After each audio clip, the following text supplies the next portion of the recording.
దసరా సందర్భంగా మహిళలు కొత్త చీరలు ధరించి పండుగను ఆనందంగా జరుపుకోవాలని ప్రభుత్వం ఇందిరమ్మ మహిళా శక్తి ద్వారా అక్కా చెల్లెళ్లకు రేవంతన్న కానుక పేరిట చేనేత చీరల పంపిణీకి శ్రీకారం చుడుతోంది. ఈ నెల 21 నుంచి బతుకమ్మ పండగ సంబరాలు ప్రారంభం కానున్నాయి.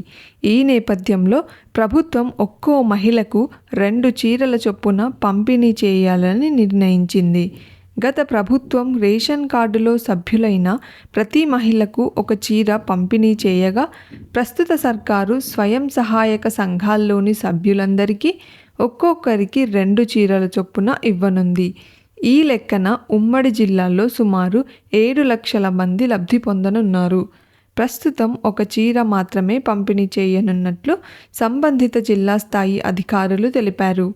అందుకనుగుణంగా ఇటీవల ప్రభుత్వం నుంచి చీరలు రాగా వాటిని అందుబాటులో ఉన్న గిడ్డంగులలో నిల్వ చేశామని, త్వరలోనే వాటిని లబ్ధిదారులకు పంపిణీ చేస్తామని అధికారులు తెలిపారు. కాంగ్రెస్ ప్రభుత్వం అధికారంలోకి వచ్చిన తర్వాత మొదటిసారి బతుకమ్మ చీరలను పంపిణీ చేయనుంది.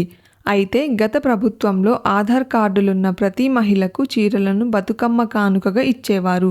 కాంగ్రెస్ ప్రభుత్వం ఇందుకు భిన్నంగా స్వయం సహాయక సంఘాల్లోని సభ్యులకు మాత్రమే చీరలను ఇవ్వాలని నిర్ణయించింది.